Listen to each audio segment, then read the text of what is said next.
The SharePickers Podcast. And joining me on the podcast and live on video, looking like the man from Milk Tray, it's Alan Green, CEO of Brand Communications, in his black roll neck. If you're not watching this on video, check it out on video. Looking very sharp, matching hair, matching glasses. Doesn't mess around now. You're all right. Matching headset too. Black headset. Yeah. Just, it's really... You should go with wireless, Al. What's going on there? Wireless is the thing now. Yeah, I'm walking the dog sometimes. I see people with massive headphones on, their wires plugged in. I think, just get some small buds. It's easier, isn't it? I see some old guys with huge headphones. I can't remember smile when I see that. But you see, I'm Dom Jolly era. Do you remember Dom Jolly? His massive mobile phone. Hello! That's my era, you see. So I prefer, stuff like this I can plug in, it goes in. Whereas remote stuff, I've in fact, an old colleague who knows who he is, and I shan't mention his name, also has a similar system to you. And the thing is, it never connects properly, so you can be talking to him. And, on average, every phone call we make, I'm spending probably about 10% of that call waiting for his system to actually connect up. Yeah, that's annoying. I know. Well, that's his lack of technical know-how. I mean, I do have the odd glitch doesn't connect, but it's normally good to go. By the way, big weekend of sport. Let's not mention the rugby, but you can take some solace there because, of course, Spurs got hammered 3-0. I don't know what happened there. So my son, obviously a big Spurs fan, didn't mention the Spurs game. I don't really keep up with it, but when they win, I know about it. But when they lose, it's their thing, It's like, I said, it popped up on my phone. I said, Monty, I was like, what happened to Spurs? Mumble and walked off. That's what it really. It's remarkable, isn't it? We really looked like we'd hit a vein of form last weekend against Aston Villa. We smashed Villa 4-0, and we played them off the park, really. And, there was a sense then, great, this team's really coming together. Mickey van der Ven got injured. And then we go to Fulham, where recently, we've done quite well. The last time we lost to Fulham to these margins was, I think, back in 1983. So a long time ago. But they smashed us 3-0. And the team didn't turn up. We were just off it everywhere. And, we have a long way to go. We have an awful long way to go. So... yeah, what can I say, Monty? Well, I suppose with progress like that, it is a couple of steps forward, one step back, isn't it? Same with rugby in Wales. I mean, they did stick in 5 steps back, I think, but the excuse is it's a young team, so hopefully they mature a bit. But the last few minutes of that game, I mean, particularly when your scrum half kicked the ball forward. And scored that last try. Of course, it could have bounced left or right, but it bounced straight up into his arms. He didn't need to break stride, and he buried that try. So, Wales are going to be great. They're a young side. They're going to really come good in the next year or so. So I like your positivity, Al. Do you know, half time I went to Asda. I said, it's on this. And I said, my wife was going to go. I said, I'll go. I said, I can't watch this anymore. And literally, my mate was texting me, they're coming back. I thought, this is going to be another Scotland-Wales, where Scotland nil at no point to the board, Wales at half time. They came back with 1 point of winning it. But anyway, yeah. Al, do you know what? I always remember you highlighting the reason why I see, I think first of a podcast with you, but, and you got lots of ideas, stock ideas there. And I always remember you talking about Warpaint London. I said, okay. And we've had a few jokes about it being, I said, makeup getting popular now with all these drag queen shows and all that stuff. There must be double the market size now for them, double the opportunity. But it's done incredibly well. In fact, let's have a look at the chart. I'll share the chart of you, Warpaint London, and look at this. And I think you were talking about it down here, literally a couple of quid, it's now. What is it? It's now, if you fork me, it's moved my head from the screen. It's more than double than the last year, hasn't it? Yeah. Go on. Yep. This time last year was £2 a share. Today's £4.29 a share, or £4.23 a share, and with very good reason. And I want to, Al, if you can find any more of these, right? This is what I want. This is almost like, it was sub 100 million market cap. It was growing top line, and of course, I keep saying this. If you're looking at small companies, you want them to grow. So it's essential they are growing top line, and that's what it was doing. And look at that; it just it had a dip back, by the way, back in 2021, came from 239 down to £1. And wow! And then it broke up again, and it hasn't stopped since. But it's still looking powerful. So you can find another one of those, Al, right? Even 1 a month or something, if you can, possible. It's not easy because it's exceptional business. If you can find one of those, that'd be perfect. But I don't know, what's your thoughts on Warpaint now? Any thoughts? It's a niche business. I mean, they have just literally put out a trading update, and the trading update, once again, they're going to the performance to the year ending 31st December 23 now expected to be ahead of market expectations. They expected £85 million worth of sales. They now reckon they're going to do nearly £90 million worth of sales. The margins remain robust, exceeding margins in 2022, and profit before tax of not less than 18 million, which is well over doubles last year, 7.7 million last year. So that even though the group have grown that strongly, they continue to grow and they continue to deliver, and they're doing so because they are in a niche market. They're able to generate economies of scale. If we go back to a couple of years ago, they acquired a couple of brands which enable them to white label and to manufacture their own stuff, and also ramp up the distribution network at the same time. So their manufacturing costs are low. They can manufacture in scale, and because of that, they're able to really focus on the distribution network and accelerate sales, and that's precisely what we're seeing now. I mean, they've increased sales, beaten expectations for last year. So I wouldn't bet against them doing the same again in Q1 this year. It'll get to a stage where the market becomes saturated and that curve will start to level out. But for now, this is just one huge growth company, and of course, they're operating in a niche area where they absolutely know what the costs are and they've got control of the costs, but they've got a manufacturing network in place that enables them to continue to scale up and to maintain margins. Yeah, well, in fact, the margin there, it's almost twin turbo engines of growth here is when you're not only growing top line, but your margins improve. Because and they did that here. Look at that, 28% revenue, but the margin's gone from 33.8 gross margin to 36.4. And like I said, profit before tax at 106%. So looking very good. And they're just in the UK. They're expanding. Someone contacted me saying I question the value now here a little bit. But someone said are they heading to America a little bit? Sometimes that can be a little bit hard work. But in fact, look at this. So this is their results last year. All look at the growth there. So I look at different metrics on my thing. But the questionable thing here is value a little bit, because their PE, this historical figure, of course, last year's was, but their PE is a little bit high and everything. But so they need to ramp up again. But all decent stuff. Momentum's good. I think, in fact, they broke a target. I think now. Where's the broker target? Let's look at the broker target a second. Sorry, forecast. It's not there. They haven't got a forecast in there. It's unusual. But it'd be interesting to see if they can expand elsewhere, because I suppose they need that now. Because it's rallied strongly. What I'm saying, Al, I'm not saying that's a good pick now, because valuation maybe is a little bit stretched. But if you can find companies like that, Al, early on, that's what I'm after. Well, it's either going to be companies in niche industries, it's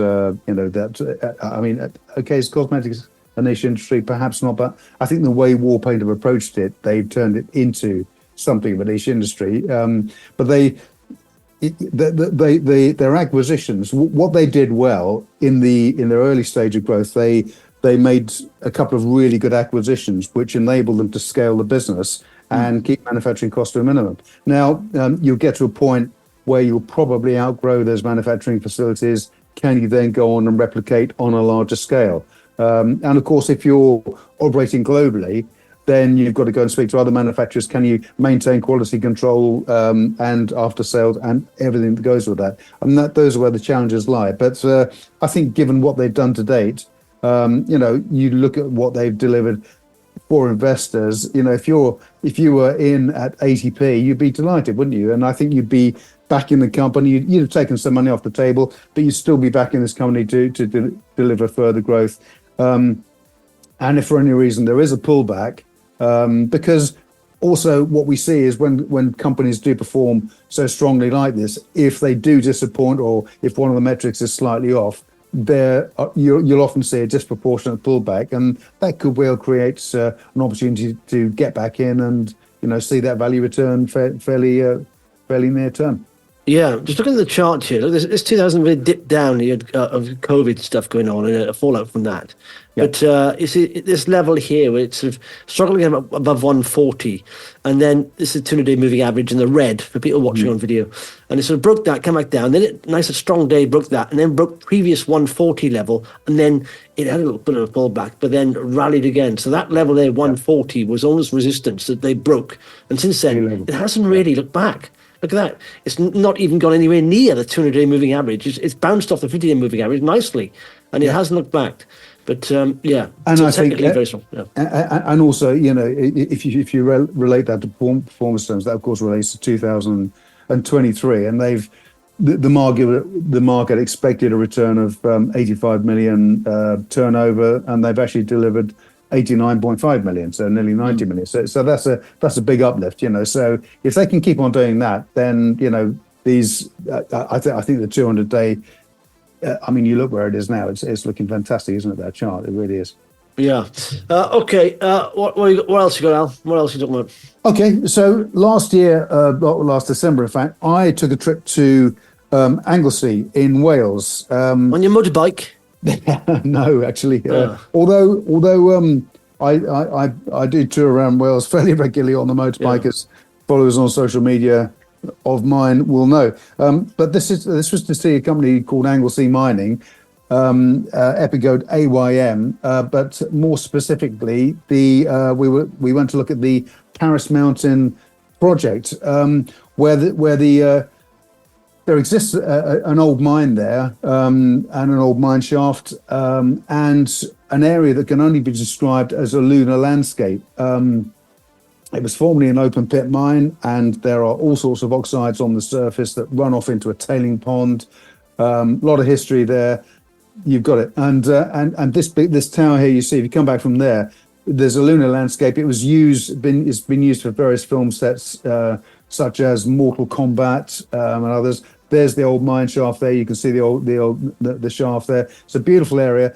Now the locals love this mine. They're fully supportive because it's been there for years. So although it's a brownfield site, the locals love it. And the tailing ponds used to drain off into the bay, and the bay was so toxic that all the old sailing boats used to come in, moor there for 2 weeks, and the water in the bay used to clear all the barnacles off the bottom of the boat, so they could then sail on and add a few knots to their top speed. But what you've got here is a polymetallic mine, but the team there, under Joe Battersill, who is a non-exec director, that they're going to be appointing a new chief executive and probably further board members in the coming months. But what you've seen, or what we've seen there, is a drilling campaign that is going to deliver a significant upgrade to the existing PFS, or pre-feasibility study. They've identified a geographic anomaly under the ground that goes into an area called the Northern Copper Zone, and the grades they've been putting out, I was in the core sheds, were just chock full of mineralization and copper, and they've identified a zone that was initially thought to be some 50 meters thick, but it's up to 100 meters thick, and it could extend as far as 1 kilometer underground. So that's huge. So what that will deliver is a significant upgrade to the PFS that was done previously back in the day. The company's got a few more holes to drill. It will probably have to come back to the market to raise money to fund the drilling of those holes.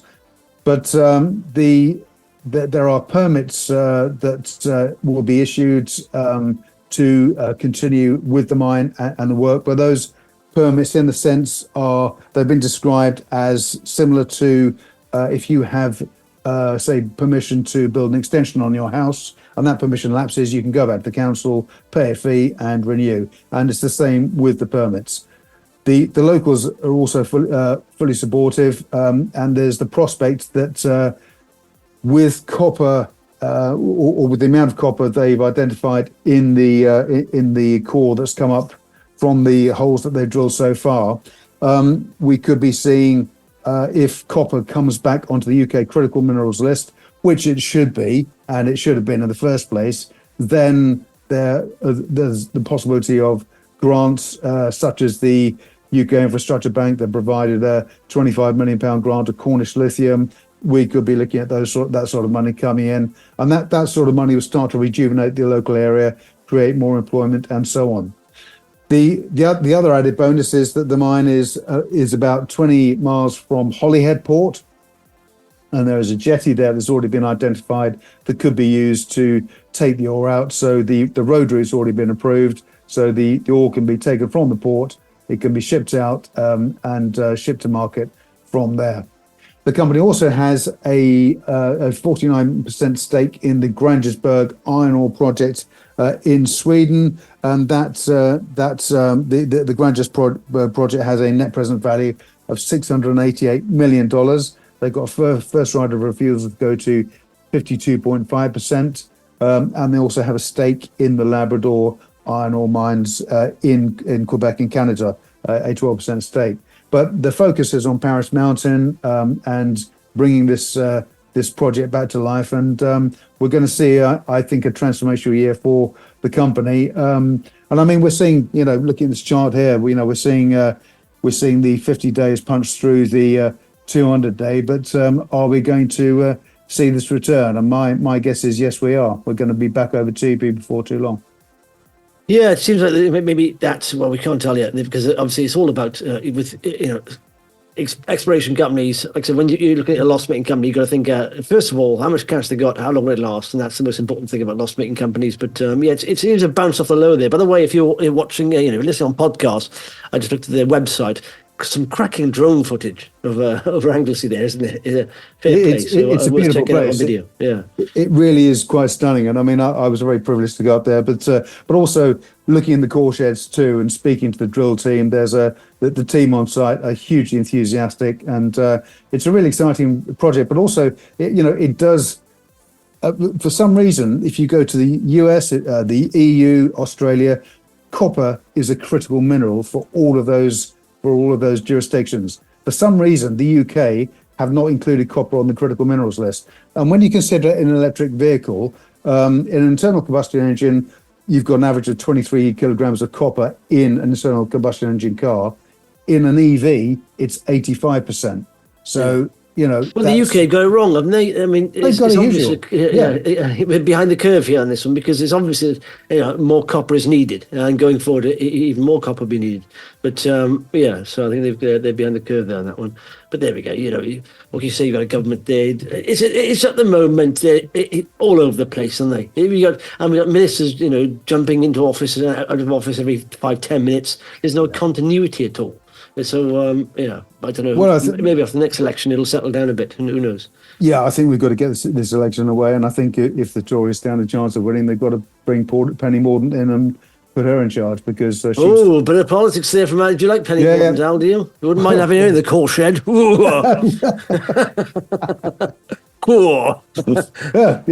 Thinking man's crumpet, I think. No, you can't say that. Goodness me. No. No, you can't say that. No. But she failed against us. She lost last time, didn't she? I mean, she did. She did, but I think she's got a tremendous amount of gravitas and a potential great female leader in the making there. But I think the Tories are so far behind the curve. It'll be a miracle if they beat Keir Interesting Starmer to number 10.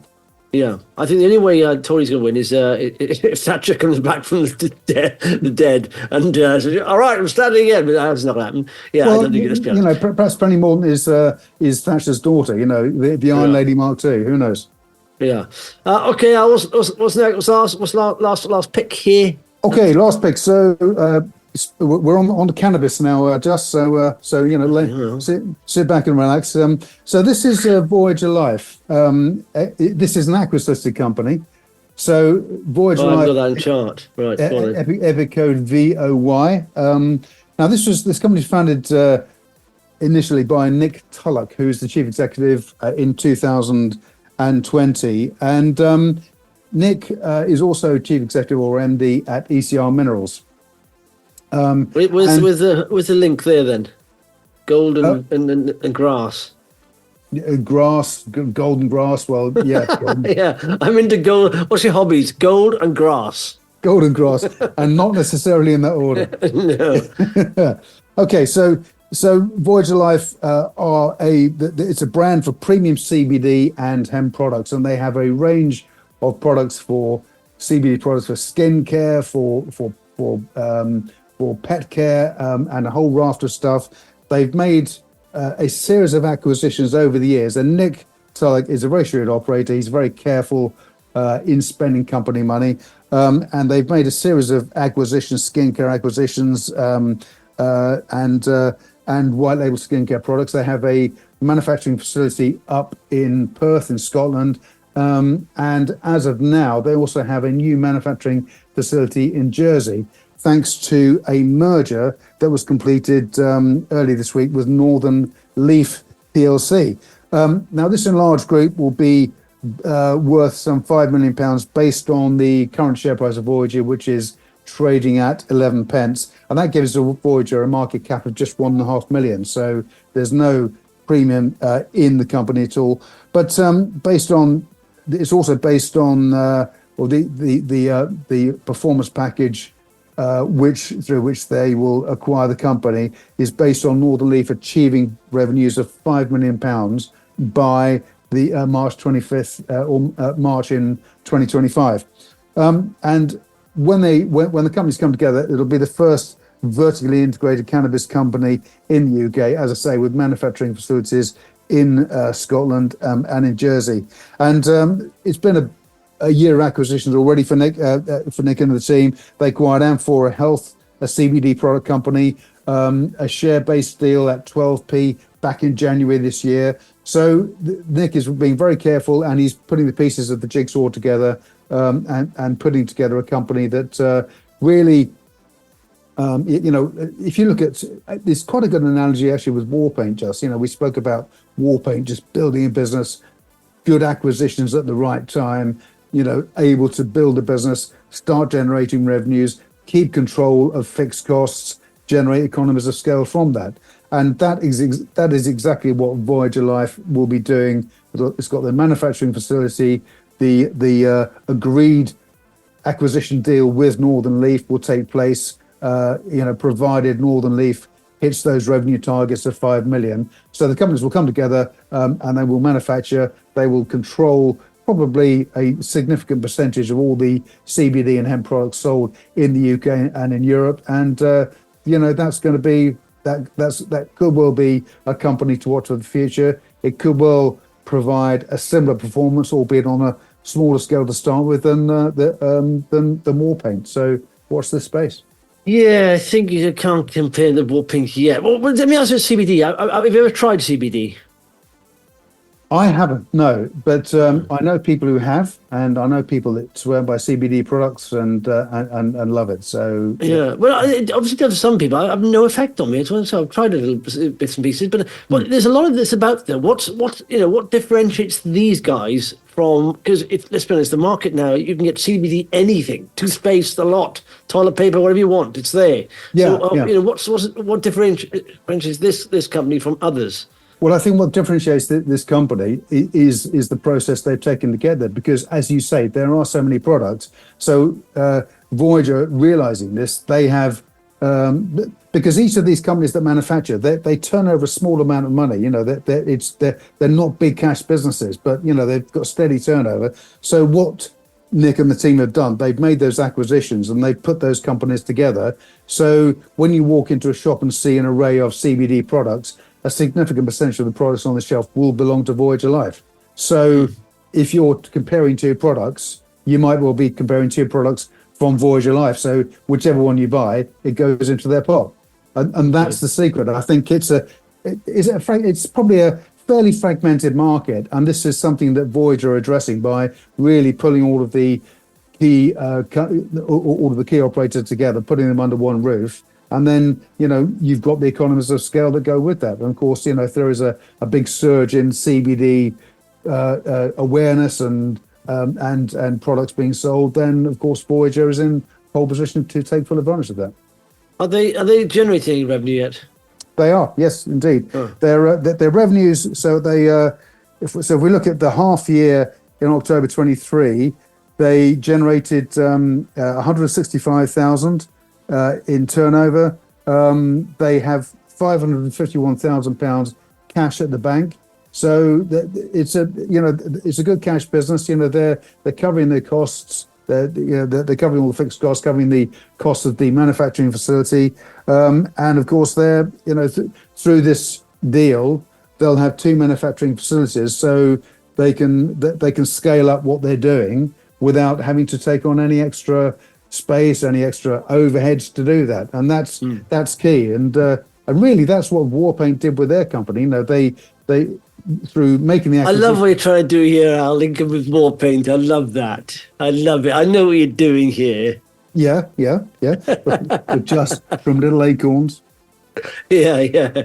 By the way, you mentioned Aquis. That's another stock you've talked about a little bit. I wouldn't mind revisiting that company next week or the week after, Sure. whatever, because it's quite an interesting space. It's just not just the own. It's almost like the whole thing about owning the picks and shovels. There's companies on Aquis, but it's like if you go back to sort of London Stock Exchange Group.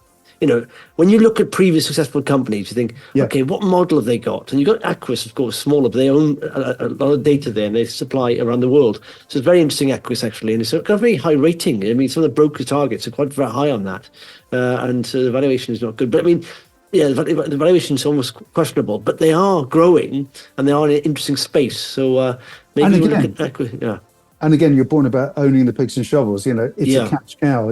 Every transaction that takes place on that exchange, they take a sliver, and that's a great business model. And Voyager Life doing it, Warpaint are doing it, and when we talk about Aquis Exchange next week, I'm going to draw a parallel with another company there in the area of tokenization, but that's for them. We won't discuss that now, but they're in a similar opportunity. Who's Tottenham playing next? Do you know?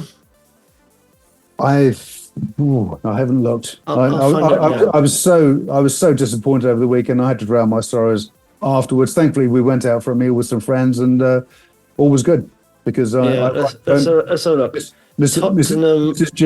G drove home. So I was. Yeah, there we are. Yeah. Okay, here we go. Share screen there. You got where are we? Luton Town. Yeah. Luton Town on Saturday. Oh yeah. It's I mean, here we are. Is it 30, what's the date then? Is that 30th of March on Saturday? No, it can't be. Can it? No, it can't be. Hang on. It's the 18th of March. So yeah, that's the next one. So we're not playing this weekend. Oh, okay. All right then. Yeah. Okay. Oh, that's a rest. Yeah. Okay. Marvelous stuff. All right. Well, cheers for that, fella. And speaking next weeky. Thanks, Just. Speaking next weeky. The SharePickers Podcast with Justin Waite. The content of this podcast is not intended as investment advice. It is for information purposes only. People in this podcast may hold positions in the stocks they talk about. Do not buy anything based solely on a tip or recommendation. Please do your own research.